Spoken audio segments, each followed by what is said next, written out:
환영합니다. SCP-재단 요원양성소 프로그램입니다. SCP-재단은 초자연적인 형상으로부터 인류를 지키는 내용의 픽션입니다. 본 채널에 대한 소개는 제 채널 메인 화면에 있는 안내 영상을 참고해주시면 되겠습니다. 지난 시간에는 SCP-재단 한국어 위키에서 탄생한 정신나간 초우주적인 작품에 대해서 살펴봤습니다. 영혼을 가두는 미군 게임, 싸싸 빌딩 상상력을 겨루는 레이싱 게임입니다. 자세한 내용은 우측 상단의 지난 영상 링크를 통해서 확인하실 수 있습니다. 한국어 위키의 작품들은 본사와 다르게 한국적인 색이 많이 묻어나서 개인적으로 더 잘 읽히고 몰입되는 것 같습니다. 공식 위키의 작가, 역자분들 응원합니다. 오늘 해볼 SCP 이야기는 질병에 관한 이야기입니다. SCP-재단에서는 온갖 상상도 못할 이상한 현상을 일으키는 바이러스들도 SCP로 격리하고 있습니다. 최근에는 신종 코로나 바이러스 때문에 전 세계가 혼란스러운데요. 여러분도 언제나 마스크를 꼭 쓰시고 손 씻기를 생활화해서 건강하셨으면 좋겠습니다. 그럼 첫 번째 SCP 바이러스입니다. 여러분은 자기 심장이나 간, 허파 등 내장과 대화를 하거나 일을 더 열심히 하라고 명령하지는 않죠? 그런 일이 가능하게 된다면 재밌겠다는 생각도 들지만 혹시나 싸움이라도 나게 된다면 어떨까 생각해보세요. 심장이 갑자기 이제부터 일을 안 한다고 하면 정말 무섭지 않을까요? 사실 장기들은 여러분의 몸과 생명을 위해서 노동을 제공하는 직원들이라고 할 수 있습니다. 하지만 그 직원들이 노동조합을 만들어서 회사에 대응하게 된다면 무슨 일이 일어날까요? 이번 작품은 SCP-재단 한국어 위키에서 창작된 작품입니다. 전 세계에서 제일 일을 열심히 하기로 소문난 우리나라에서 만들어진 작품이다 보니 뭔가 더 기분이 묘하네요. SCP-009KU입니다. SCP-009KU 별칭 장기노조 바이러스 등급 유클리드 SCP-009KU는 인간의 적혈구에 감염되는 바이러스로서 현재까지 발견된 치료법은 없습니다. 적혈구에만 감염되는 특성 때문에 직접 혈관으로 침투하지 못한다면 전염되지 않는 쉽게 퍼지지 않는 바이러스입니다. 바이러스에 감염된 적혈구들은 신체 구석구석을 돌아다니며 모든 혈액을 감염시킵니다. 그리고 신체의 각 장기에 의식을 부여합니다.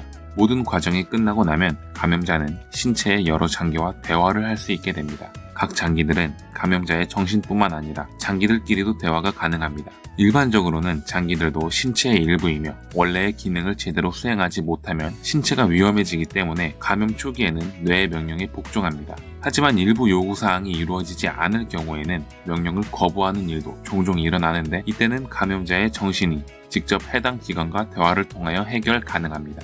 감염 약 일주일이 경과한 시점부터 SCP-009KO의 영향을 받은 장기들은 노사관계와 비슷한 형태로 나누어집니다.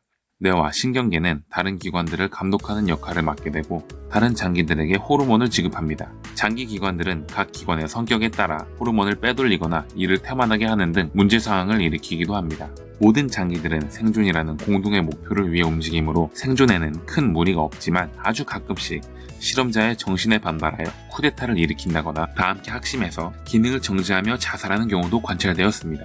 SCP-재단은 실험을 위해서 여러 명의 불쌍한 D등급 인원에게 바이러스를 투입하였습니다. 그 결과들은 문서화되어서 재단 위키에 보관되어 있는데요. 그중 흥미로운 것들을 몇 가지 소개하고자 합니다. 대상 38세 D등급 남성 장기 노조 바이러스를 직접 혈관에 주사하고 약 2시간이 지나자 D등급 인원은 머릿속에서 이상한 목소리가 울린다고 호소하기 시작했습니다. SCP-재단의 연구원들은 이 바이러스에 대해서 자세히 설명해주고 머릿속에 들리는 목소리에 대해서 설명해달라고 했습니다. D등급 인원은 사태를 파악하고 장기들의 목소리에 귀를 기울이더니 영양소가 필요하다는 말을 했다고 전달했습니다. 해당 D등급 인원의 혀는 스테이크가 필요하다고 했으나 SCP-재단 연구원들은 샐러드와 옥수수 스프를 제공했고 혀는 이를 순순히 받아들였습니다. 이후 재단 연구원들은 실험 대상에게 간에게 말을 걸어보라고 지시했고 D등급 인원은 어떻게 지내냐는 질문을 했습니다. 그리고는 간이 최근에 술을 마시지 않아 굉장히 기쁘다고 대답했다고 합니다. 26세 D등급 남성 실험 대상에게 재단 연구원들은 무리한 운동을 해보라고 지시했습니다.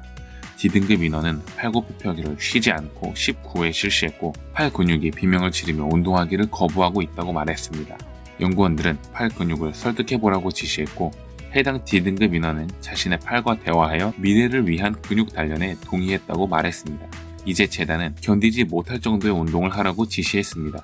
팔굽혀 펴기를 58회 실시하자 팔에서 전해지던 교감이 끊겼으며 심장을 비롯한 다른 장기들이 강하게 항의했다고 합니다.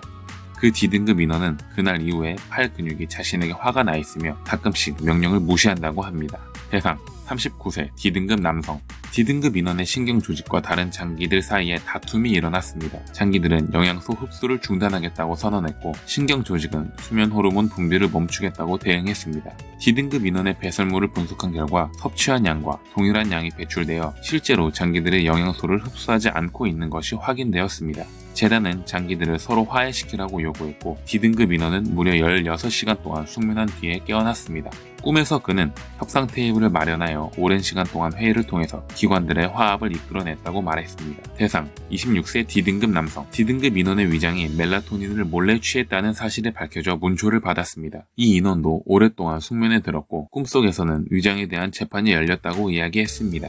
다른 장기들은 위장이 최근에 무리를 했다며 두둔했고 신경 조직은 위장의 세포 교체를 주장했습니다. D등급 인원은 이번 한 번만 위장을 용서해주겠다고 결정하고 휴가를 지급한다며 하루 동안 오트밀만 먹었습니다. 본 영상에 나와 있는 기록들 말고도 직접 SCP-009KO의 실험 기록을 재단 위키에서 살펴보시면 신경기관들이 쿠데타를 일으켜 몸을 차지한다거나 장기들이 차례대로 활동을 멈춰 사망하게 되는 더욱 흥미로운 기록이 많이 있으니 직접 방문하셔서 읽어보시길 바랍니다. 관련된 링크는 영상 밑에 두도록 하겠습니다. 내 몸의 장기들과 이야기를 한다는 발상이 조금 소름 끼치기도 하지만 SCP-009KO의 토론 내용을 보면 주변에 친구가 없어도 외로울 일은 없을 것이라는 재미있는 생각도 있었습니다. 그럼 다음 한국어 위키의 바이러스 관련 작품입니다. 세상에는 여러분이 흔히 아는 우리를 아프게 하는 바이러스뿐만 아니라 몸을 아프게 하지는 않지만 우리를 화나게 하는 바이러스들이 있습니다. 바로 컴퓨터를 못쓰게 만드는 컴퓨터 바이러스들이죠. 컴퓨터 바이러스들도 이름이 바이러스니 바이러스라고 칩시다. 억지라고 생각할 수도 있겠지만 지금 소개하는 작품은 아주 참신하고 재미있을 겁니다. 우리들은 컴퓨터와 인터넷을 통해서 많은 정보를 얻고 글도 쓰고 게임도 하는 등 다양한 활동을 합니다. 보통 어떤 사이트에서 활동을 시작하려고 하면 제일 먼저 하는 일이 뭘까요? 바로 회원가입입니다. 우리는 지금까지 살면서 수많은 사이트에 회원가입을 해왔습니다. 그럴 때마다 우리가 마주하게 되는 한 가지 문서가 있습니다. 바로 이런저런 사이트의 운영 조항 혹은 정보 제공에 동의한다는 내용의 동의란입니다. 여러분은 저 내용을 다 읽어보신 적이 있나요? 저는 한 번도 없습니다. 여러분도 별 생각 없이 그저 동의, 다음 그렇게 누르셨겠죠. 하지만 이번에 소개할 SCP 이야기를 듣고 난다면 아마 동일란에 써있는 내용을 주의 깊게 읽어보시게 될 수도 있습니다. SCP-979KO 별칭 동의할 거야 안 할 거야 등급 유클리드.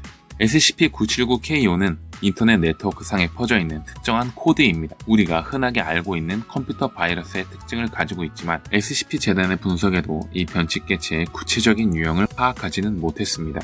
SCP-979KO는 네트워크 공간을 무작위로 이동하며 때때로 기기 자체에 남아 때를 기다리기도 합니다. 네트워크 페이지에 동일란이 나타나면 그 동일란을 감염시킵니다. 감염된 동일란은 내용이 변하게 되고 내용이 변한 상태에서 사용자가 동의 표시를 한 후에 페이지를 이동하게 되면 그 내용이 현실에 적용됩니다. 이것은 꼭 회원가입의 완료나 절차의 다음 단계로 넘어가는 것에 해당하는 것이 아니라 동의 표시를 한 후에는 주소창에 다른 주소를 치거나 뒤로 가기 등의 행위를 하여도 모두 현실에 적용이 됩니다.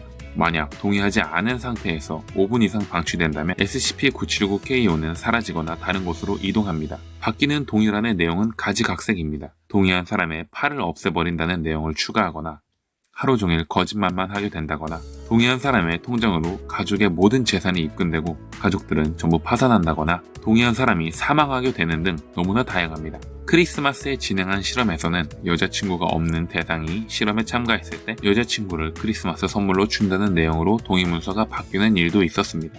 또 이 컴퓨터 바이러스는 SCP 재난의 존재를 인지하고 있는 것으로 보이며 어떤 동의란은 동의제는 SCP로 변화합니다 라는 내용이 있는 경우도 있었습니다. SCP-979KO에 감염된 동의 문서들이 어떻게 바뀌어 무슨 일이 일어나는지에 대한 자세한 내용은 한국어 재단 위키에 가보시면 읽어보실 수 있습니다. SCP-979KO는 컴퓨터뿐만 아니라 스마트폰, 태블릿 등 어떠한 형태의 동의란이라도 나타날 수 있는 모든 종류의 기기에서 활동이 가능하며 회원가입 동의뿐만 아니라 기기의 업그레이드 패치, 구매 결제 등 모든 동일란에서 나타나는 것으로 확인되었습니다. 이 바이러스에 감염되고 동일란에 동의를 하게 된 기기는 SCP-979KO1으로 불리게 됩니다. 감염된 기기는 내부가 지금 인류가 알 수 없는 기술로 제작된 부품들로 교체되는데 어떻게 네트워크 안에서만 존재하는 SCP-979KO가 물리적으로 하드웨어에 변형을 가하는지는 밝혀내지 못했습니다. 보통의 컴퓨터 바이러스들은 파일을 옮기거나 네트워크 접속이 있을 때만 퍼지지만 SCP-979KO는 물리적인 접촉에도 전염이 이루어지는 것으로 확인되었습니다.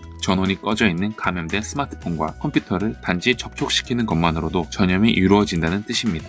SCP-979KO는 현재 완벽하게 격리되어 있지 않고 네트워크상에서 돌아다니고 있으며 특정 페이지가 감염된 징후를 SCP-재단이 발견할 경우에는 즉시 그 국가안보국 및 해당 페이지의 관리자와 협력하여 빠르게 복구시키고 혹시나 접속한 IP가 있다면 추적하여 확보하고 기억을 말소하는 등의 조치를 취합니다. 앞으로는 인터넷을 할 때 동일란이 뜨면 자세히 읽어보고 넘어가야겠습니다.